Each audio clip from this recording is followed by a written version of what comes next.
Hello folks, how are you? Sean Ferrick here for TrekCulture and what is definitely our first take of this video and not a second take after we discovered that the entire first take, the microphone hadn't been connected. Whoops, it is. Sure, listen, we live for the fun of it all. How are you getting on? Thanks very much for joining us. Now, don't forget, of course, that when you've got these videos, you've also got the article version written by Jack Kiley that's available over on the website. These are different lists. So, because I know the first couple of weeks there was a bit of confusion going, am I just doing the same thing twice? Well, no.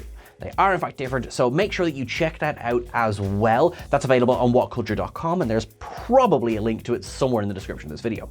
We are also delighted to be able to let you know that we have a very special surprise for you this week, and that is that Wilson Cruz, Dr. Hugh Culber himself, sat down with me during the week to do a podcast interview on his journey in Star Trek Discovery. I'm buzzing with excitement telling you this. That is going to be available in the next couple of days for you to enjoy. There'll be the audio version and there'll be the video version as well. I'm so grateful to Wilson for sitting down, taking the time. You were wonderful. You were awesome.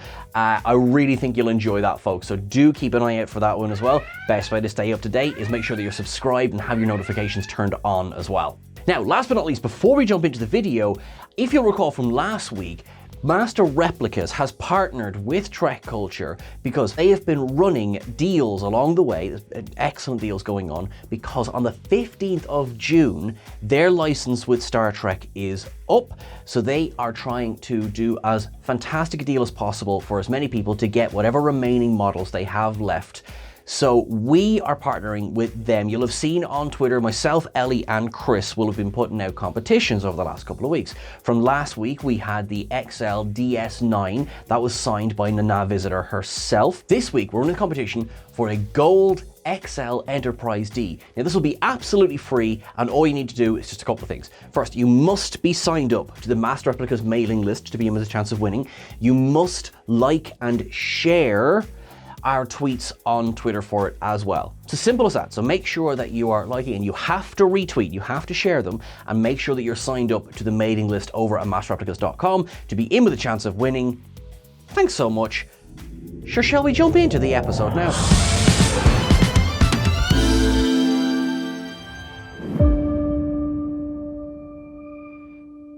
It feels so strange to say this, but this is the second last episode of Discovery for the foreseeable future. The penultimate episode of Season 5, Lagrange Point. And there's a lot in this, and it feels like there's a lot of setting up for the finale as well. My first up of the week is, of course, that appearance of Saru. Opening scene arrives, flowers in hand. To say Doug Jones has been missed in this season just does not do it justice. Now, last week I spoke about, and in fact it was the trilithium down of the season, that Doug Jones was missing. Like, that Saru, Owasakon, and Detmer have all been so missing from this final season of Discovery. And with the exception of Doug Jones, which I'll speak about in a second, there's been little to no explanation as to why they haven't been around. It feels so unfortunate, it being the final season, but also it just feels like strange storytelling as well. I have been enjoying the new crew on Discovery, again, which I will get to momentarily, but at the expense of the old crew does feel like a bit of a kick in the teeth. So last week I gave the trilithium down. Now, just a quick, a trilithium down removes one up from the count in the same way that a dilithium up removes one down from the count. All of this to say, big up for Doug Jones returning in this episode, and in fact, my Latinum up of the week is having Saru back. I know you're looking at this being like, Sean, it's like the first up of the week. What are you doing? I know, but that's how happy I am to have him back. And to see him arrive and he reconnects with Tarina so quickly, which, by the way, taken up, nice to see you sacked that aide that was not very aiding there in the last episode, so we like Tarina for that one. Saru hands over the flowers, they talk about their upcoming wedding, but also Saru goes, so everyone seems a bit tense. And very quickly Tarina brings him up to date and invites him to a meeting with returning President Rillick as well. President Rillick, of course, I have missed her this season, but this one doesn't feel as egregious an omission to me, because I think if you think of the role that President Rillick served, in Discovery's 4th season. This head-butty character with Burnham, this sort of counterfoil to how Burnham does things. And of course, they do respect each other. We have that in the character of Rayner this season. And I think having too many of these types of characters could simply be a case of just getting a bit busy, throwing too much into the pot. So President Rillick, no relation, leads this meeting to bring Saru up to date. And I mean, all respect to Starfleet's intelligence service, because my goodness, they know that Rune is dead. They know that Discovery was presumed destroyed, but actually it wasn't. They got away. They know that Discovery didn't quite get to the coordinates in time. They know that Moll has taken over the Dreadnought. They also know that the other 5 Prime Marks have banded together and are now coming after Rune, but they know that Tahal is actually going to try and take Rune's soldiers for her own. I mean, taking up Starfleet intelligence, you are on the ball. This, of course, leads to Saru contacting Burnham to effectively bring Burnham up to date on the things that he's just learned, and also this reunion taken up once again. Just the relationship that Doug Jones and Sonequa Martin Green have just is so evident in, this is audio only, so we don't see them on screen together, but to see them so chill in the face of adversity and panic, it really, that is a true friendship there. And I love how, while being on top of everything, how nonchalant Burnham is as well, which said, well, you know, we've got to get through this. I've got a wedding to get to. If episode 10 was a two-hander of Michael and Saru, I would be delighted. I know that absolutely won't be the case because there's far too many things that we need to deal with, like that tractor. This effectively moves the action from Federation HQ to Discovery for a while. Burnham informs Rayner that it's Tahal who's chasing down the Dreadnought, and Rayner, all props to Callum Keith Rennie in this scene, Rayner takes it like a professional. Because, of course, Tahal is as triggering a name as you can get. It's a bit like whenever you mention Locutus to Jean-Luc Picard. And he's like, all right, crew's on it. One nacelle is 100%, the other nacelle is nearly there. You know, we're just about there with repairs, Captain. Because he is the consummate professional. For all of his outbursts, for everything before this, he is a professional officer. We get our coordinates, and as Stamets says, look, I'll get you as close as possible, but there is going to be a margin for error. So they lock the coordinates in, they jump the ship, and taken up for this entire visual sequence that follows, which is these 2 black holes in effective orbit of each other.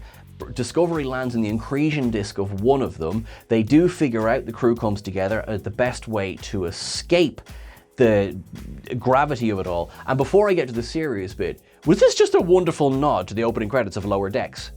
Because, you know what, if so, that's 2 Lower Decks references 1 week after the other. We have got, you know, getting out of the black hole, that's one for this week, and, you know, last week we had Hesperia and the Ren Fair.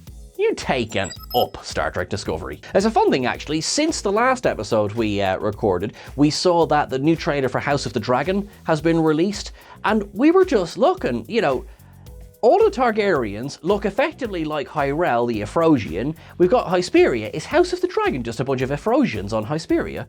I think it is. Take that one to the bank. As Discovery rises up out of all of this debris and this disturbance, Commander Jemison, nice to see you back again, turns to Asha and says, drinks are on me tonight. Asha says, it's tonight somewhere, can we get started now? And taken up.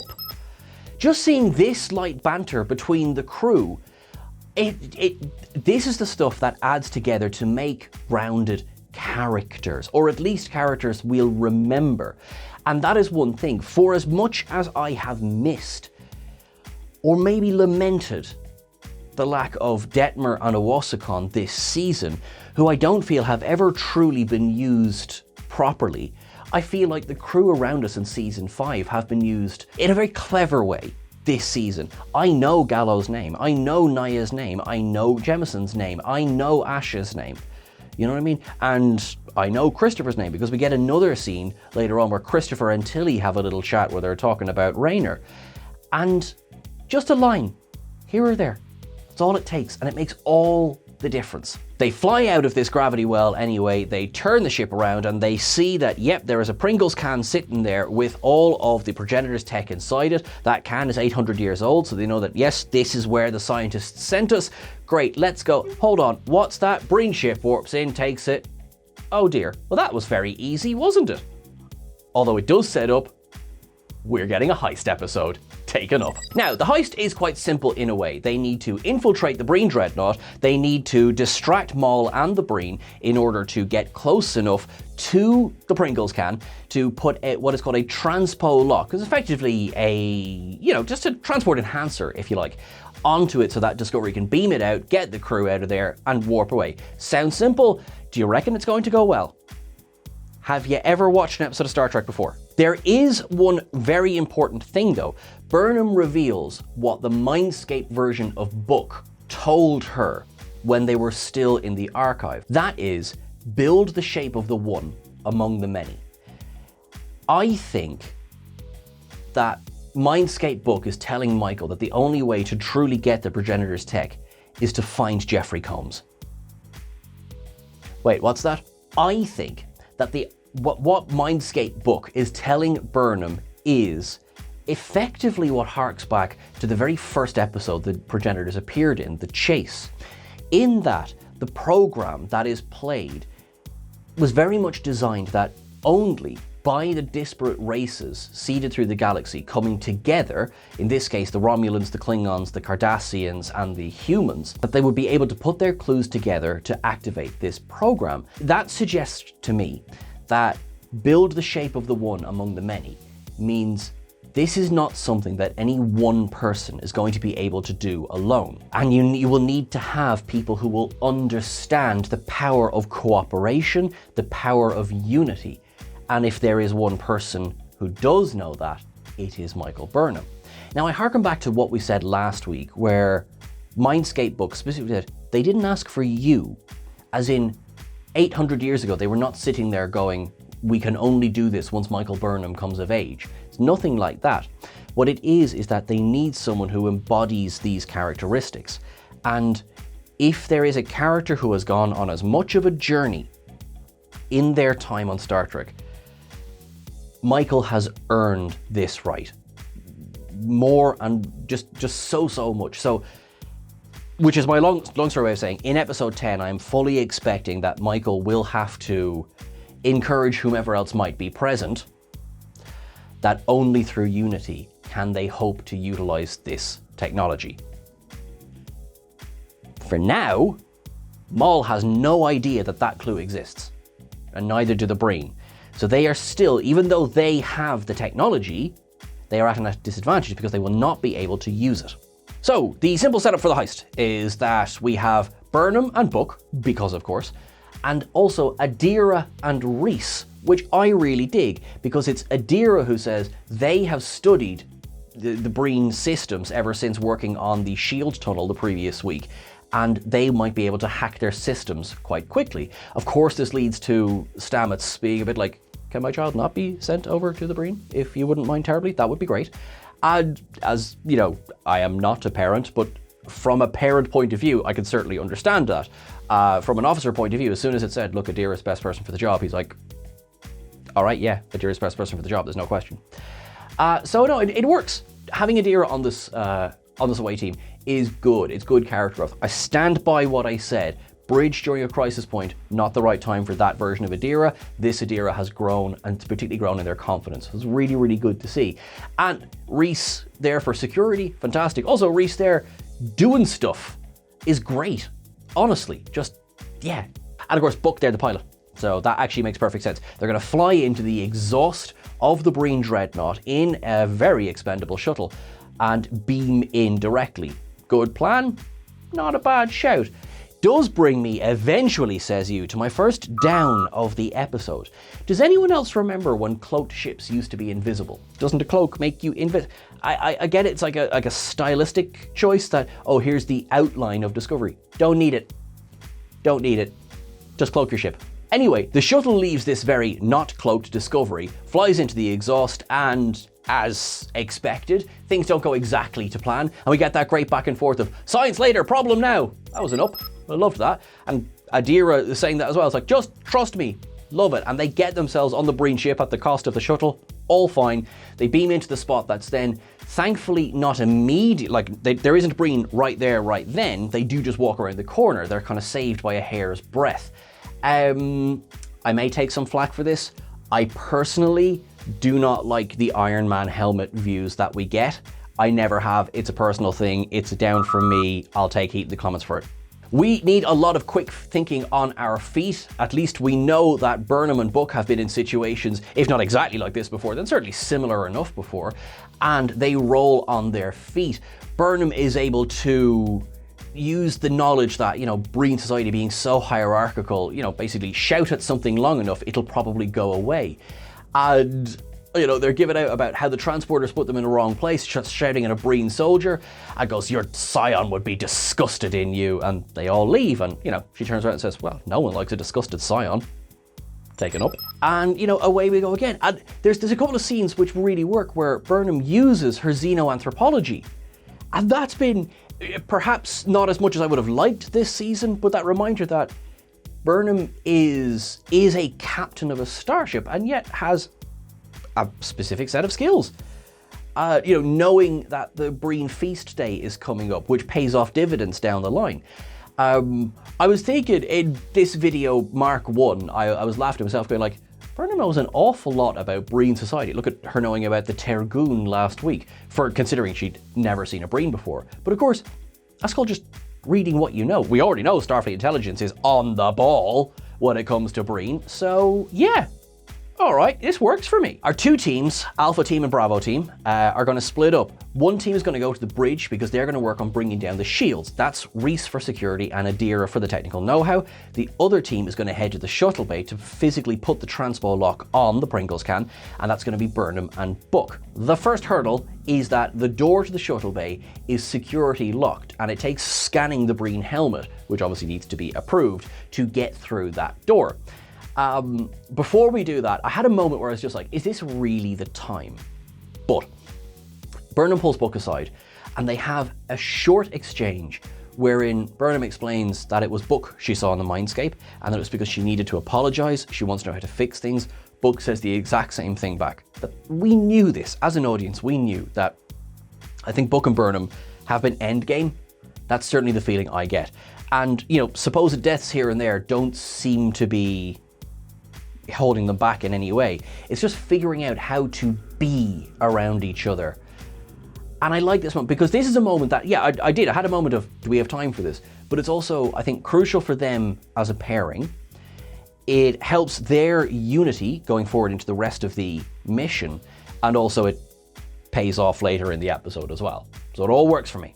We do get a cut back to Federation HQ, and this is where we see President Rillick, no relation, trying to get through to Tahal to ask her, stop, talk, let's talk about this, because they're trying to delay Tahal's arrival. Nothing's happening. Tahal's phone's ringing, no one's picking up. And so there's this sort of a very brief, who can we send to intercept the glorious return of T'Pol, to intercept Tahal. We must send a shuttle, can't be in a ship. And it's just like, it was always you, Saru.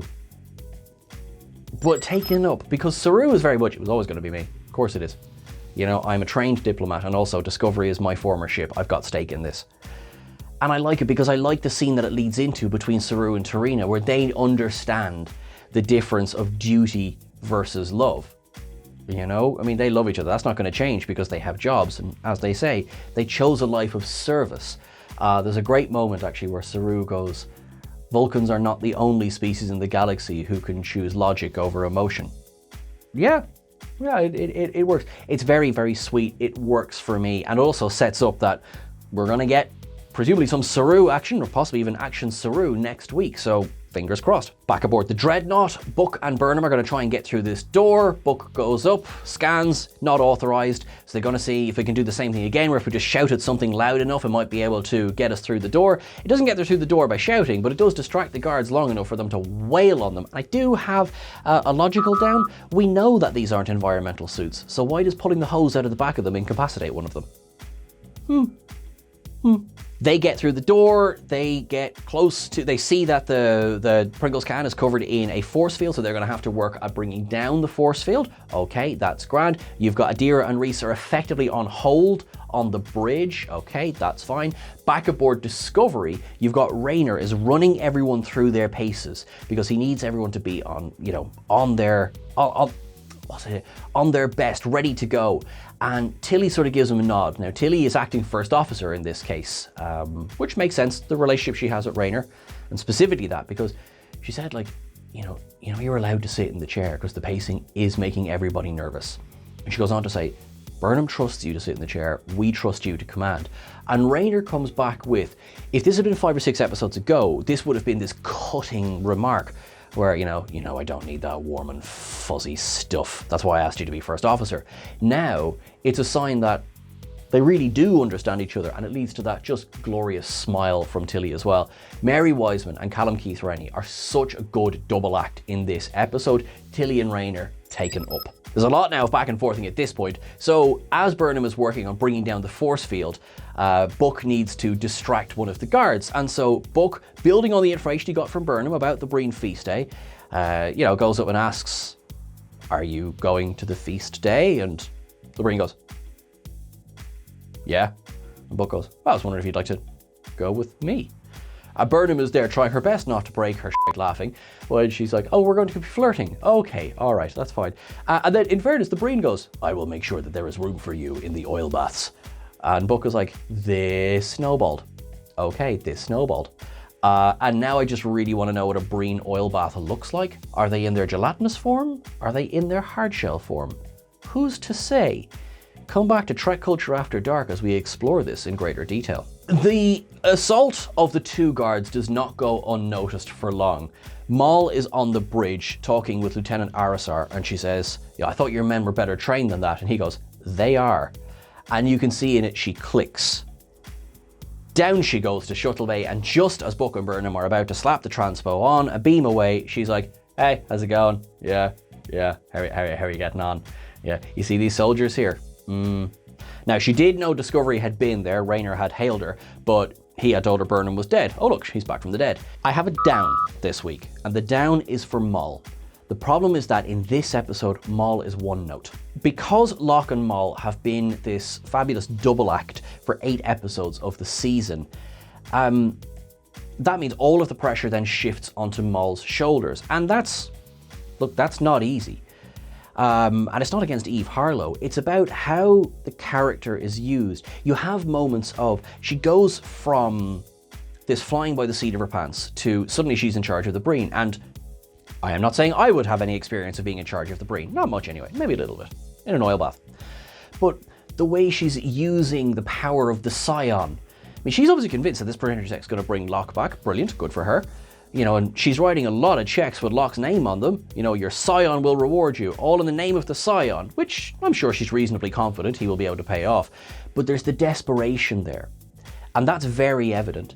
And I feel like Arisar must want this as much as Moll does to be backing her up. The other Breen, you can tell there's hesitation, like that poor first Breen, you know, Lieutenant Redshirt, who walks up and says, I'll stick my head in this box here, gone. And then you have the second one, who's his most trusted lieutenant. Gone. Maybe don't send the most trusted lieutenant in next. You know what I mean? It's just all a bit, especially when she corners Buck and Burnham, and Burnham mentions Locke, and she goes, don't you say his name! I'm like, you know they didn't kill him. You know that. You watched them try and save his life. Things like that. It's hardly the first episode it's ever happened in. It just stands out a little bit. I do, however, think that the desperation and the one-note element to the character in this episode, I feel we're going to get a 180 in season 10, I wish. In episode 10, we know that, spoiler, by the episode's end, both Moll and Burnham go through this portal to where the Progenitor's tech lives, and if Moll doesn't work with Burnham, I reckon they're not going to get their hands on this technology. So I do think that that's going to come around the other side. I just think it's the shame of just judging it by this episode alone. It's quite one note. Now, Burnham, although fairly cornered against the wall, is like, well, I think we know what might happen here. Remember, she's got an open comm link to the Discovery, where she effectively says, I'm paraphrasing here, where she says, "Hey Raynor, smash the ship into the shuttle bay, beam me out, will you?" She might change a word or two there. Thankfully, Raynor picks up on it and sets a collision course, starts firing, and just a reminder, Jonathan Frakes directed this episode, which, by the way, taken up Jonathan Frakes. But Jonathan Frakes loves an out collision course, does Jonathan Frakes. Think about it. The last time he directed a Star Trek movie, the Enterprise E was set on a collision course with the Sona mothership. You know, and this time, it flies right into the Breen shuttle bay, which we now know. There was an interview given where they were talking about the design of the Breen ship. It's like, wow, that shuttle bay is big enough that even a Discovery-sized ship might fit in there. Yeah, all right, we see you. We see what you did there. But I've also got a lot of love for, like, Frakes gets an up, the collision course gets an up, the nacelles coming up and over Discovery as well, that's an up, because that looks like such 30, like they're using the 32nd century of it all. Really, really enjoyed that. They do get in, they beam Adira and Reese and presumably Buck off as well. Burnham, although sharing a knowing last look, and it could be last, this is why the earlier scene pays off, with Buck, goes through the portal after Moll. And then what we get is a slightly confusing moment where, you know, the casing gets blown out into space, the same space it's been in for the last 800 years. It's put up with the gravity of 2 black holes, and suddenly the casing breaks open. That's a plot hole. Well, plot as in, that is because we need the action to stay here. We can't warp away with it again. Because they presumably can't just beam what looks like a progenitor. I'm going to call it a little wormhole. I know it's not a wormhole, but for the sake of Discovery, little wormhole. They can't beam that aboard the ship. That's a down. But with them stuck there, the Breen ship stuck there, we know Tahal is only a few minutes out. We do get that cool shot, finally, of Raynor sitting in the chair. I didn't know how much I needed it until I saw it. There is one thing that I wish toward that last second where Burnham steps through the portal, and perhaps this is wishful thinking here, but I feel that for the episode to end the way that it did is that we're told things are happening, but we don't really have that stinger of a cliffhanger. I think what I would have liked is to see Burnham step through the portal and have even just 1 second, just one reaction shot, not of what she's seeing, but of her face reacting to what she's seeing. And, you know, I have this idea of this episode 9 power, and it's a big hangover from Game of Thrones. You know, if you were in episode 9 of Game of Thrones, odds are things were going to go wild. But then you have Star Trek Picard's 3rd season, episode 9, closed with the revelation of the Enterprise D. You know, there was no way you were not coming back for next episode. I feel that there was perhaps too many tendrils in the air, and they didn't quite come together in the end to have that kind of oomph, I must be back next week feeling.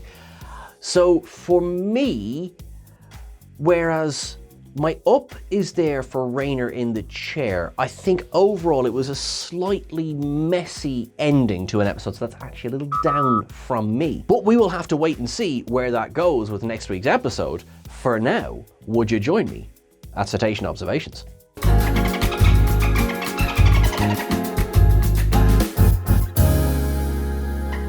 In this episode, we have a Ferengi standing there in Federation HQ in the opening scene. We have a map that shows a whole bunch of Federation member worlds, such as Delta, Andoria, Denobula, Orion, Nevar, Earth, Tellar, Trill. Now, on that, both Orion and Andoria are surrounded by a circle where the others are just starred, so we wondered if maybe they're not quite back in the Federation, if maybe they're still under Emerald Chain control. Who is to say? It's also said that the Breen are using transwarp tunnels to move around. The casing, this Pringles can, is made of duranium alloy, which we know very, very much. The shape of the heist overall reminds me of such episodes as Bada Bing Bada Bang, which I love as an episode. The transpo lock, and again, this harkens back to Jonathan Frakes being the director.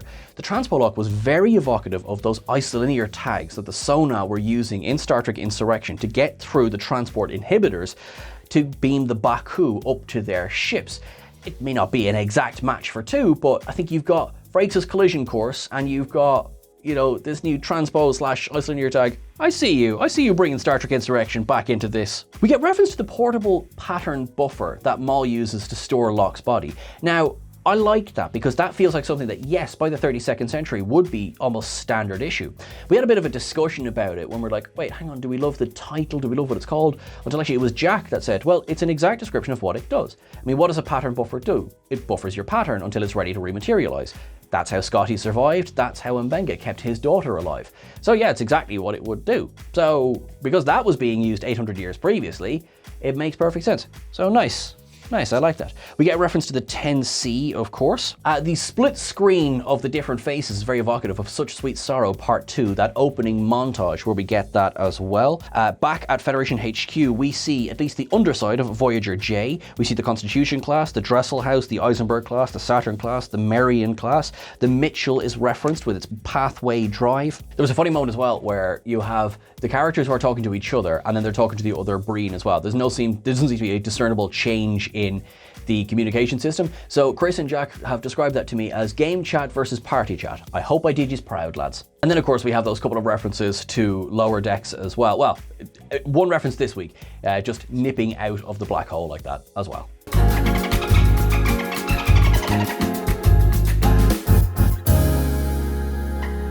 That is everything for our list today, folks. Thank you so much for watching along. You're awesome. You are brilliant. Hope you're enjoying the season.